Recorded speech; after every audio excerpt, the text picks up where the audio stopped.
ओम अज्ञानतिमिरान्धस्य ज्ञानाञ्जनशलाकयः चक्षुरुन्मीलितं येन तस्मै श्रीगुरुवे नमः। हरे कृष्णा। आज गीता श्रृंखला के सत्र क्रमांक 180 में आप सभी भक्तों का हार्दिक स्वागत है। आज हम श्रीमद् भगवद गीता के 5वें अध्याय के, जो कि है कर्म योग, कृष्ण भावना भावित कर्म, श्लोक क्रमांक 12 का अध्ययन करेंगे। तो आइए, श्लोक इस प्रकार है। युक्त कर्म फलं त्यक्त्वा शान्तिम् आपनोति नैष्ठिकीम् अयुक्तः कामकारेण फले सक्तो निबध्यते। अर्थात निश्चल भक्त शुद्ध शांति प्राप्त करता है, क्योंकि वह समस्त कर्म फल मुझे अर्पित कर देता है। किंतु जो व्यक्ति भगवान से युक्त नहीं है और जो अपने श्रम का फलकामी है, वह बंध जाता है। पिछले श्लोक में भगवान श्री कृष्ण ने योगी की महिमा का यशोगान करते हुए अर्जुन से कहा था कि जो योगी व्यक्ति है वो आसक्ति से रहित होकर शरीर, मन, बुद्धि तथा इंद्रियों के द्वारा भी केवल शुद्ध भक्ति के लिए कर्म करता है। उस श्लोक को सुनकर अर्जुन के मन में जिज्ञासा उत्पन्न हुई कि जो शुद्धि के लिए कर्म करता है उसे क्या लाभ होता है, और जो इंद्रिय तृप्ति के लिए कार्य करता है उससे क्या फल प्राप्त होता है। तो अर्जुन के मन की जिज्ञासा को जानकर, क्योंकि भगवान श्री कृष्ण परमात्मा रूप में हर एक के हृदय में निवास करते हैं, और अर्जुन की जिज्ञासा वो जान गए, और अर्जुन की जिज्ञासा का निवारण करने के लिए, उसको जिज्ञासा को पूर्ण करने के लिए इस श्लोक में उसका उत्तर देते हुए कहते हैं कि जो शुद्ध भक्त है वह शांति प्राप्त करता है। क्यों? क्योंकि वह समस्त कर्मफल मुझे अर्पित करता है। जो शुद्ध भक्त है वो अपने कर्मों का फल भगवान को अर्पित करते हुए कर्म फल की आशा से रहित होकर कर्म करता है, इसलिए वो पूर्ण रूप से शांति को प्राप्त करता है। और जो कृष्ण भावना भावित नहीं है, वो अपने कर्मों का फल है वो स्वयं भोगना चाहते हैं, इंद्रिय तृप्ति की इच्छा से युक्त होकर कार्य करते हैं, वो बंध जाते हैं। तो इस श्लोक से हम विशेष रूप से 5 शिक्षाएं प्राप्त करते हैं। प्रथम है युक्त कर्म फलम त्यक्त्वा। क्या है? युक्त कर्म फलम त्यक्त्वा, अर्थात भक्ति में लगा हुआ व्यक्ति समस्त कर्मों के फल को त्याग देता है। भक्ति में लगा हुआ व्यक्ति समस्त कर्म फलों का त्याग कर देता है, अर्थात भगवान श्री कृष्ण को अर्पित कर देता है। भक्त भगवान से आसक्त होने के कारण उनकी प्रसन्नता के लिए ही कार्य करता है। जैसे एक विद्यार्थी अच्छे अंक प्राप्त करके भी अपने माता पिता को संतुष्ट नहीं कर पाता, तो वह स्वयं भी दुखी रहता है। जो भक्त है वो अपने हर एक कार्य को इसीलिए करता है ताकि भगवान की सेवा कर सके, भगवान को प्रसन्न कर सके। अगर भक्त के किसी कार्य से भगवान श्री कृष्ण प्रसन्न नहीं होते हैं, तो उस कार्य में स्वयं भक्त है वह भी दुखी रहता है। दृष्टांत के लिए आचार्यगण कहते हैं कि जिस प्रकार एक विद्यार्थी भले ही अपनी क्लास में प्रथम अंक प्राप्त कर ले, परंतु उसके अंक अगर पर्याप्त नहीं है माता पिता की दृष्टि से, माता पिता कहते तुमने अभी 85% अंक ही प्राप्त किए हैं, भले तुम क्लास में प्रथम आए हो, परंतु हम तुम्हारे अंकों से संतुष्ट नहीं हैं। उस अवस्था में वो बालक सहा कर भी सुखी नहीं हो पाता। क्यों? उसके माता पिता की इच्छा कुछ और थी।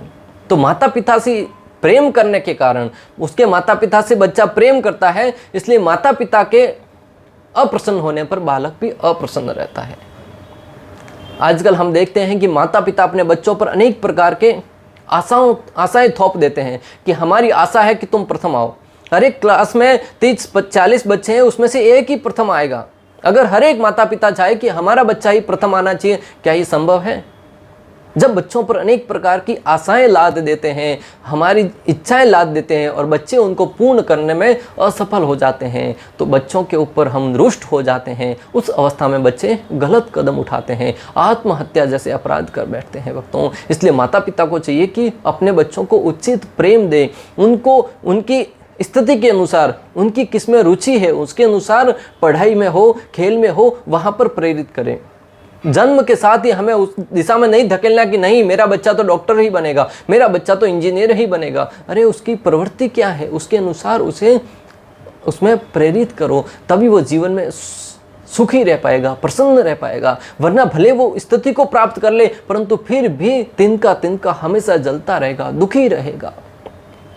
तो भगवान के भक्त हैं वो हमेशा भगवान की प्रसन्नता के लिए किसी भी हद तक जाकर कार्य करते हैं, उसमें अपने कर्म फलों का कोई चिंता नहीं करते हैं। जैसे हनुमान जी है वो भगवान श्री रामचंद्र की प्रसन्नता के लिए लंका पार चले गए।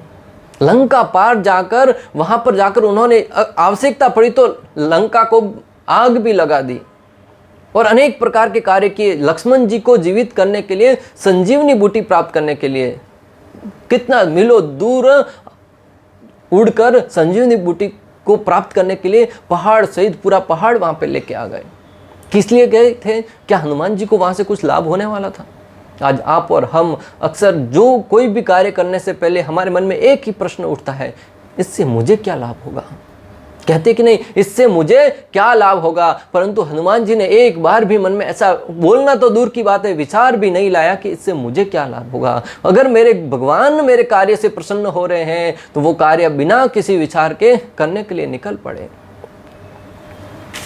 गोपियों का दृष्टांत आता है भक्तों। गोपियां हैं वो भगवान श्री कृष्ण की प्रसन्नता के लिए हमेशा कोई भी कार्य करने के लिए तैयार रहती थी। यहां तक कि अपने पतियों को भी छोड़कर, कोई गोपी अपने पति को भोजन परोस रही है, कोई गोपी अपने बच्चे को सुला रही है, कोई दूध पिला रही है, कोई सास ससुर की सेवा कर रही है। जैसे ही श्री कृष्ण की बांसुरी सुनती थी, श्री कृष्ण के नृत्य में सम्मिलित होने के लिए, भगवान श्री कृष्ण की प्रसन्नता के लिए सब कुछ कार्य छोड़कर, यथा स्थिति में जिस अवस्था में है उस अवस्था में छोड़कर भागी दौड़ी चली आती थी। एकमात्र उद्देश्य था कृष्ण को प्रसन्न करना। उस अवस्था में भक्त है वो कभी बंधता नहीं है, पूर्ण रूप से शांति प्राप्त करता है।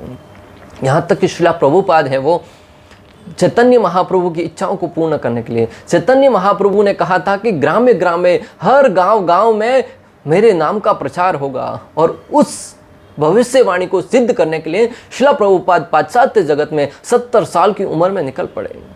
ना तो उनके रहने का कोई ठिकाना था, न वहाँ पे कोई रिसीव करने वाला था। अपनी स्थिति को मात्र इंडियन 40 रुपये लेके गए थे, वो भी वहाँ पे नहीं चले, वो भी वापस आए तब ऐसे के ऐसे वापस लेके आए। Bhagavad Gita as it is की बात थी, 40 रुपये एज इट इज रिटर्न लेके आए। परंतु वो किस उद्देश्य से गए थे? भगवान की प्रसन्नता के लिए, अपने सुख सुविधाओं की चिंता किए बगैर। तो भगवान श्री कृष्ण ने उनकी हर एक जगह पे वाहवाही, उनकी प्रशंसा, उनका यश है वो चारों दिशाओं में फैल गया भक्तों। और दूसरा शब्द है शांतिम आपनोति नैष्टिकीम, अर्थात निश्चल भक्त है वो शुद्ध शांति प्राप्त करता है। प्रथम क्या था? भक्ति में लगा हुआ व्यक्ति समस्त कर्मों का फल त्याग देता है। और दूसरा है कि जो शुद्ध भक्त है वो शांति को प्राप्त करता है। जब अपने कर्म फलों का त्याग करेगा तो स्वाभाविक है वो शांति प्राप्त करेगा। भौतिकवादी व्यक्ति को अस्थिर शांति मिलती है, भौतिकवादी व्यक्ति है उसको अस्थिर शांति मिलती है। और शुद्ध भक्त के लिए भगवान ने क्या कहा है? निश्चल शुद्ध शांति प्राप्त करता है। निश्चल भक्त है वह शुद्ध शांति, अर्थात पूर्ण रूप से शांति। आज की तारीख में हम किसी को पूछते हैं कैसे हो, कहते शांति है, सुख शांति है। जबकि सुख शांति दोनों ही जीवन में नहीं होती। जीवन में अनेक प्रकार के उद्विग्न होते हुए अनेक प्रकार के विचार चल रहे हैं, अनेक शरीर में अनेक प्रकार की शंकाएं हैं, कष्ट है, दुख है, फिर भी कहते हैं कि सुख शांति है। क्योंकि कहने की बात है भक्तों। एक बार एक व्यक्ति मुझे हॉस्पिटल में मिला, बोला भाई साहब क्यों आए हो? पहचान वाला था। बोला कैसे हो? बोले कि ठीक है, आराम है, सुख शांति है। बोला ठीक है, सुख शांति है, आराम है, तो फिर क्यों आए डॉक्टर में? और डॉक्टर के पास क्यों आए? अस्पताल में आए हैं, कुछ ना कुछ तो बीमारी होगी तभी तो आए होंगे। मैं आपको जो बताना चाह रहा हूं कि भौतिक जगत में जो शांति है, सुख है, वो अस्थायी है और क्षणिक है। कुछ समय के लिए हमें लगता है कि सुखी है, फिर वापस दुख की अवस्था में पहुंच जाते हैं। एक संत बताते हैं कि जिस प्रकार दो दुखों के बीच की जो अवस्था है ना, उसे ही हम सुख मान लेते हैं। कैसे? पहले जो व्यक्ति कोई गुनाह करता था तो उसको सजा देने के लिए पकड़कर समुद्र के बीचों बीच लेके जाकर उसको मुंह है वो पानी के अंदर डाला जाता था। कई समय तक अंदर रखा जाए, 1 मिनट 2 मिनट, जैसे ही उनको लगता था कि अभी तो मृत्यु के अंतिम क्षणों को स्पर्श करने वाला है, तुरंत बाहर निकालते थे। अंदर श्वास नहीं आ रही थी, वो मरे जा रहा था, जैसे ही बाहर निकाला वो सांस लेने लगा, बड़ा आनंदित महसूस करने लगा। हालांकि कई वर्षों से ऐसे ही इसी जगत में सांस ले रहा है, फिर भी वो उस समय जो सांस ले रहा है उसमें जो आनंद ले रहा था वो पहले आनंद नहीं आया। तो जो अंदर दुख के बाहर दुख प्राप्त करके बाहर आया, उस अवस्था में जो सुख मिलने लगा ना, उसे वो अपने जीवन का सुख मानने लगा। हमारा सुख वैसा ही है भौतिक जगत में भक्तों।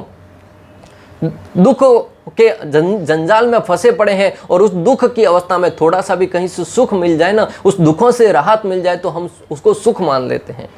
किसी को कभी बीमारी हो गई, कोई भयंकर बीमारी हो गई और बीमारी अगर ठीक हो जाए तो हम उसको सुख मान लेते हैं। अरे वैसे भी पहले तो ठीक थे, बीमारी आई तब दुख आया था, परंतु हम उस अवस्था को अपना सुख मान लेते हैं। जब हम किसी से जीवन में अनेक क्लेश चल रहे होते हैं, फिर भी हम कहते हैं कि हम सुखी हैं। सुख भी मिलते हैं तो क्षणिक दुखों के बीच का अंतर है, वह उसे हम सुख मान लेते हैं। कृष्ण भावनाहीन व्यक्ति को हमेशा मृत्यु का भय सताता रहता है, जो उसकी इंद्रिय तृप्ति में बाधा है। जो कृष्ण भावनाहीन व्यक्ति है उसे हमेशा वो भयभीत रहता है, किसी भी से नहीं भयभीत रहे तो मृत्यु से तो हमेशा भयभीत रहता है। क्यों? क्योंकि मृत्यु आएगी तो हमारे जो इंद्रिय भोग है उसमें व्यवधान डालेगी। मृत्यु की बात मत करो, मृत्यु है वो बुरी बला है भक्तों, मौत बुरी बला है, मौत की बात मत करो। कोई भी व्यक्ति मरना नहीं चाहता, जबकि जीवन का अंतिम सत्य है मृत्यु। तो भौतिकवादी व्यक्ति है वो हमेशा मृत्यु से भयभीत रहते हैं। क्यों? क्योंकि वो उनकी इंद्रिय तृप्ति में बाधा पहुंचाती है। अगर मृत्यु आ गई तो मैं अपने धन कमाया था उसका भोग नहीं कर पाऊंगा। आज भी लोगों को सबसे बड़ी चिंता यही सताती रहती है कि मैं धन तो कमा रहा हूं परंतु उसका भोग कर पाऊंगा कि नहीं। मृत्यु तो किसी भी क्षण आ सकती है। व्यक्ति सोचता है कि मैं दुखी रहकर भी इसी जगत में रहना चाहता हूं, फिर भी उसे रहने नहीं दिया जाता। व्यक्ति दुखी रहकर भी इसी संसार में रहना चाहता है। सबको पता है कि दुख है, अनेक प्रकार के कष्ट हैं, यहाँ पे त्राहिमाम कर रहे हैं। दिन में कई बार हम अनेक दुखों का सामना करते हैं, फिर भी व्यक्ति है वो इसी जगत में रहना चाहता है और रहकर इंद्रिय भोग करना चाहता है, इस जगत से जाना नहीं चाहता। ऐसे अनेक दृष्टांत हैं, कथाएं बहुत लंबी है, खैर हम उसमें नहीं जाएंगे। परंतु मैं आपको जो बताना चाह रहा हूं कि व्यक्ति इस जगत में रहकर दुख भोगते हुए भी यहीं रहना चाहता है, यहाँ से जाना नहीं चाहता है। आज हम देख रहे हैं कि शांति स्थापित करने के लिए विश्व में बड़ी बड़ी संस्थाओं की स्थापना की जा रही है, परंतु परिणाम हमारे सामने है। आज हम देख रहे हैं कि संपूर्ण विश्व में प्रत्येक व्यक्ति शांति चाहता है और उस शांति को प्राप्त करने के लिए बड़े बड़े संगठनों का, संयुक्त राष्ट्र संघ है, ऐसे बड़े बड़े संगठनों का निर्माण किया जाता है, संगठनों की स्थापना की जाती है ताकि विश्व में शांति आ सके। परंतु शांति आती है कि नहीं आती है, परिणाम आप और हमारे सामने है। आए दिन हर एक देशों के बीच में झगड़े हो रहे हैं। अरे दूसरे देशों को जो छोड़ो, घर के अंदर ही, देश के अंदर ही आपस में ही झगड़ा हो रहा है। सेना और प्रजा के मध्य है, सरकार और प्रजा के मध्य है, पुलिस और प्रजा के मध्य है। आए दिन झगड़े होते जा रहे हैं। शांति क्या स्थापित हो रही है? परंतु शांति स्थापित करने का एक ही सूत्र है कि भगवान श्री कृष्ण की शरण ग्रहण करी जाए। भगवान यहाँ पर पूर्ण रूप से घोषणा कर रहे हैं कि जो शुद्ध भक्त है वह शुद्ध शांति प्राप्त करता है। भोक्तारम यज्ञ तपसाम सर्वलोक महाईश्वरम शोहद्यम सर्वभूतानाम ज्ञात्वा माम शांति मृच्छति। जो मुझे संपूर्ण ईश्वर का स्वामी मानकर मेरी शरण में आकर मेरी भक्ति करेगा वो शुद्ध शांति प्राप्त करेगा। भगवान ने घोषणा कर दी। उसके अलावा हम कितने ही प्रयास क्यों न करें, कितने ही अनेक प्रकार के हमारी शक्ति से कोई शांति प्राप्त करने का प्रयास क्यों न करें, परंतु हम हमेशा असफल ही रहेंगे। अगर वास्तविक शांति प्राप्त करना चाहते हैं तो भगवत भावना से युक्त होकर कर्म करना पड़ेगा। अगर वास्तविक शांति प्राप्त करना चाहते हैं तो भगवत भावना से युक्त होकर हमें कर्म करना पड़ेगा। आज हम कौन से कर्म कर रहे हैं? इंद्रिय तृप्तियों से युक्त होकर कर्म कर रहे हैं। भगवत भावना से युक्त होकर जो कृष्ण भावनामृत में लगे हुए हैं वो धन धान्य से परिपूर्ण नहीं होते हुए भी सुख और शांति से जीवन यापन कर रहे हैं। आज लोगों की सबसे बड़ी चिंता है रोटी कपड़ा मकान, परंतु भक्ति में लगा व्यक्ति इन सब के न होने पर भी विचलित नहीं होता। आज लोगों की सबसे बड़ी चिंता क्या है? रोटी कपड़ा मकान। धन क्यों कमाना चाहता है? अच्छा भोजन करूंगा, अच्छे वस्त्र पहनूंगा, अच्छा घर बनाऊंगा।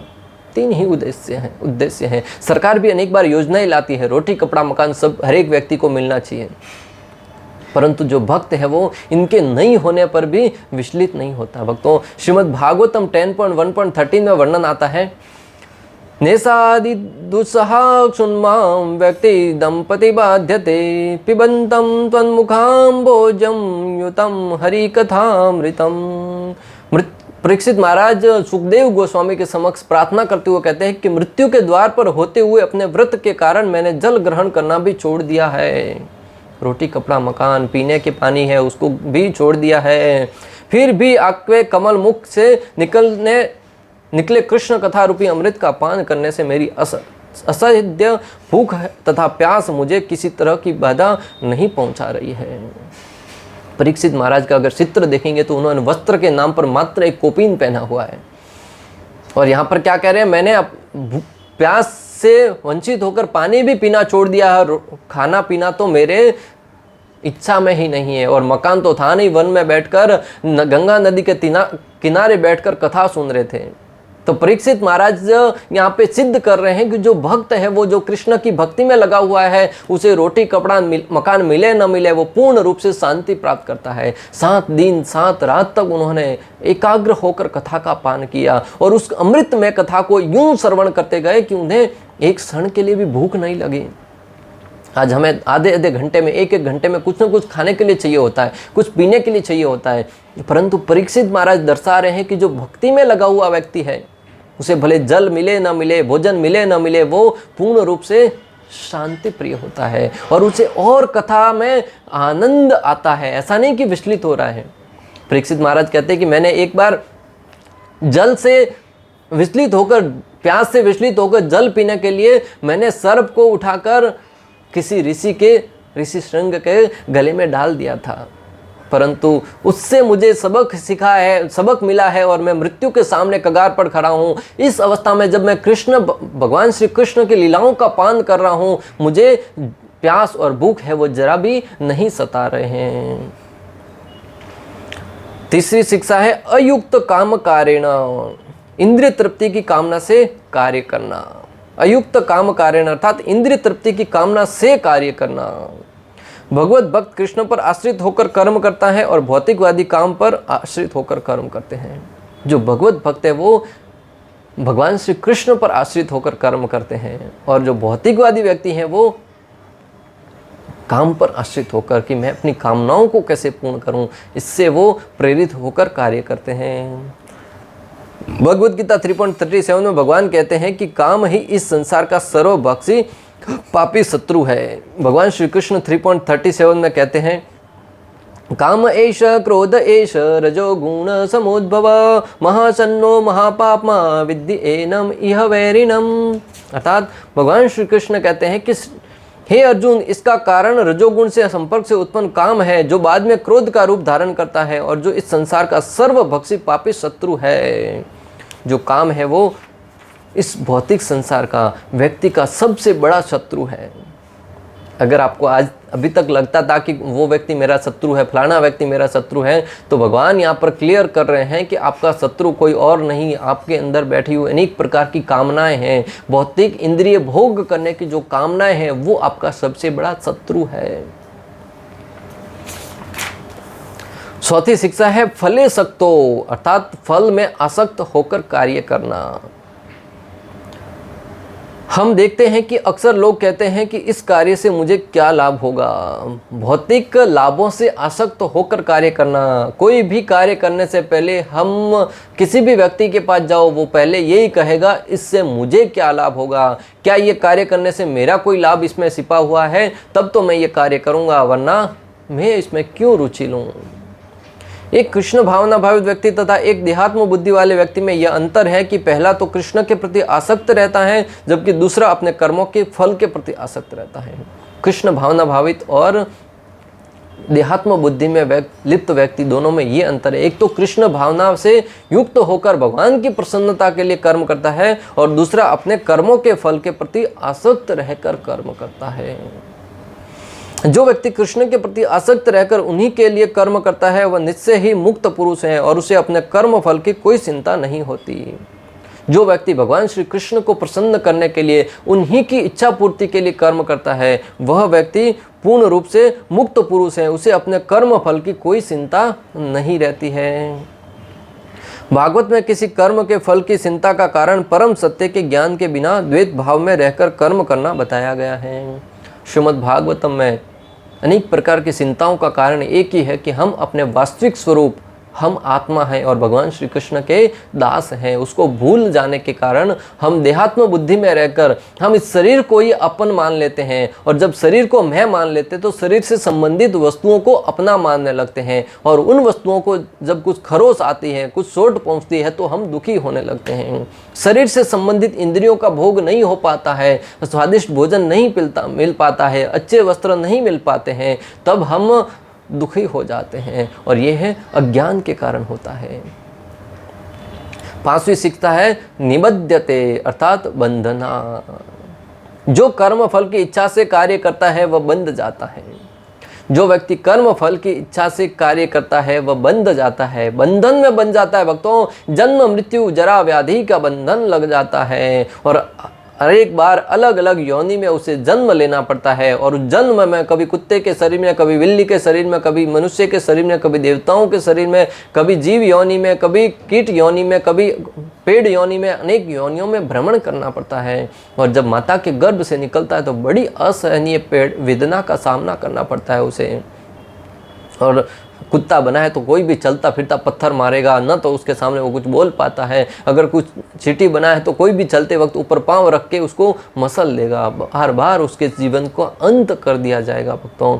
उस अवस्था में हम स्वाभाविक है कि दुखी रहेंगे, संतप्त रहेंगे। इसलिए इस अवस्था को जान लो कि मैं कौन हूँ, कहाँ से आया हूँ, मृत्यु के उपरांत कहाँ जाना है। जब व्यक्ति ये जान लेगा और श्री कृष्ण की भक्ति में लगकर भगवत धाम को प्राप्त कर लेगा, तो भगवान श्री कृष्ण कहते हैं कि माम उपेत्य तु कौन्तेय पुनर्जन्म न विद्यते। जो एक बार मेरे धाम में आ जाता है उसका कभी वापस पुनर्जन्म नहीं होता, और मेरे धाम में रहकर वो मेरी भांति पूर्ण रूप से मुक्त पुरुष की भांति प्रसन्न रहकर वहाँ पे आनंदित रहता है। वहाँ पर कल्प वृक्ष हैं, अनेक प्रकार की सुरभि गाय हैं, जहाँ से जो प्राप्त करना चाहे मात्र इच्छा करने से सब कुछ प्राप्त हो जाता है।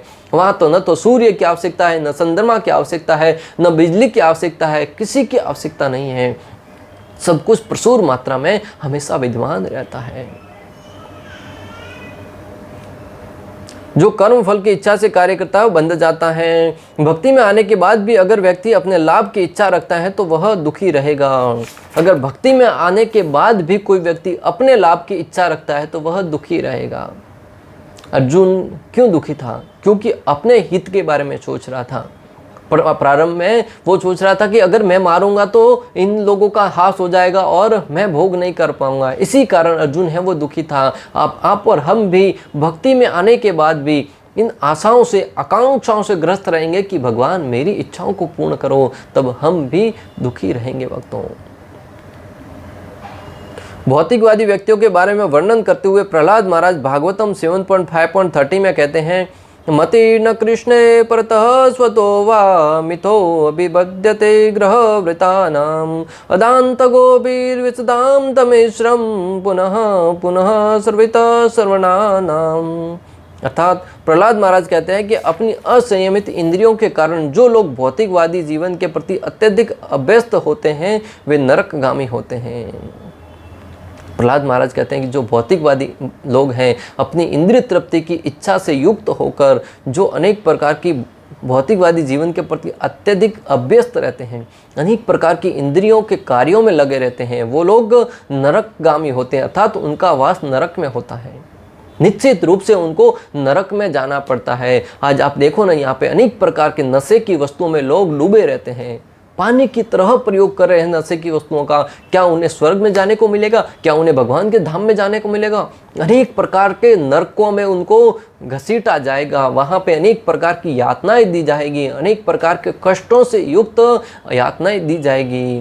और तब वो विचार करेंगे कि कभी इस्कॉन का लेक्चर अटेंड किया होता, भगवत गीता को पढ़ा होता, भगवान की वाणी को सुना होता और जीवन का कल्याण करने के लिए कभी विचार किया होता तो अच्छा होता। परंतु अब पछताए होत क्या, जब चिड़िया चुग गई खेत, तभी बहुत देर हो चुकी होगी भक्तों। इसलिए आज से ही समय रहते संभल जाओ, भक्ति कार्यों में लग जाओ, अपनी इंद्रिय तृप्ति की कामनाओं को छोड़कर भगवत सेवा में लग जाओ। उस प्रकार से हम अपने पीछे अनेक प्रकार के जो अपराध किए हैं उनको भी सर्वनाश कर सकते हैं। जिस प्रकार सूर्य उदय होता है तो समस्त अंधकार है वो समाप्त हो जाता है, उसी प्रकार भक्ति रूपी सूर्य अगर आपके हृदय में उत्पन्न हो गया तो आपके अनेक प्रकार के अनर्थ हैं वो धीरे धीरे स्वतः ही क्षीण होने लगेंगे। और बार बार उसे चबाते हैं जिसे पहले ही चबाया जा चुका है। प्रहलाद महाराज कहते हैं कि बार बार उसी वस्तु को चबाने का प्रयास करते हैं जिसे पहले कई बार चबा चुके हैं। मान लीजिए कि अगर गन्ना है, उसको आज तो देखिएगा मशीन में डाल के गन्ने का रस निकाला जाता है। 1 बार 2 बार 4 बार 5 बार 10 बार डालते ना, गन्ने का जो टुकड़े टुकड़े होकर बाहर निकलता है। फिर वो गाय को खिलाते हैं। क्या खाएगी बेचारी, कुछ रस तो नहीं है उसके अंदर, पेट के अंदर गले से नीचे भी नहीं उतरेगा। अगर वो गन्ने का टुकड़ा आपको दिया जाए कि इसे चबाओ, क्या कुछ आनंद आएगा? हालांकि लोग इतने अज्ञान में हैं, इतने दुर्बुद्धि है कि एक च्युइंगम का टुकड़ा लेते हैं, चबाते रहते हैं। कुछ समय के लिए उसमें से रस आता है, फिर वो नहीं आता, फिर भी चबाते रहते हैं। तो यहाँ पे प्रहलाद महाराज कह रहे हैं कि चबाई वो को बार बार चबाने के समान है इंद्रिय भोग की इच्छाएं करना। कई जन्मों से हम ये इंद्रिय भोग करते आ रहे हैं, कई जन्मों से हम भोजन है वो प्रचुर मात्रा में खाते आ रहे हैं, इंद्रिय भोग प्रचुर मात्रा में करते आ रहे हैं, फिर भी अभी भी वही इच्छाएं हैं, वो कामनाएं हैं, वो बनी रही हैं। ऐसे लोगों का कृष्ण के प्रति झुकाव न तो अन्यों के उपदेशों से, न अपने निजी प्रयासों से ही, दोनों के मिश्र योग से भी कभी नहीं होता। जो लोग इंद्रिय भोग में पूर्ण रूप से लगे हुए हैं ना, उनका झुकाव कृष्ण भक्ति के प्रति न तो किसी के कहने पर, अभी हम कह रहे हैं सुन भी लेंगे तो भी उनको कोई परवाह नहीं है, और न स्वयं के प्रयास से, स्वयं प्रयास तो करते नहीं है, परंतु प्रयास करने का भी इच्छा भी करे तब भी उनका कृष्ण भक्ति के प्रति झुकाव नहीं होगा। और न दोनों के मिश्रण से, कोई कहे और स्वयं के प्रयास से इंद्रिय भोग में लगे रहेंगे, तब तक कृष्ण भक्ति के प्रति आकृष्ट है वो, झुकाव है वो नहीं होगा। हम नहीं कह रहे, प्रहलाद महाराज कह रहे हैं, जो कि 12 महाजनों में से एक हैं। तो इस प्रकार इस श्लोक में हमने समझा कि जो कृष्ण भावना भावित व्यक्ति है वो किस प्रकार पूर्ण रूप से शांति प्राप्त करता है, और जो भौतिकवादी व्यक्ति है वो हमेशा अनेक प्रकार की कामनाओं से ग्रसित रहते हुए अनेक प्रकार के दुखों में प्रति क्षण धकेला जाता रहता है। इसलिए अगर आप दुखों से मुक्त होना चाहते हैं, संकटों से मुक्त होना चाहते हैं, कष्टों से मुक्त होकर परम शांति प्राप्त करना चाहते हैं, तो कृष्ण भावनामृत जीवन है वो अपनाइए और जीवन में सुख शांति की अनुभूति करिए। इस प्रकार श्लोक क्रमांक 12 का भक्ति वेदांत तात्पर्य पूर्ण हुआ।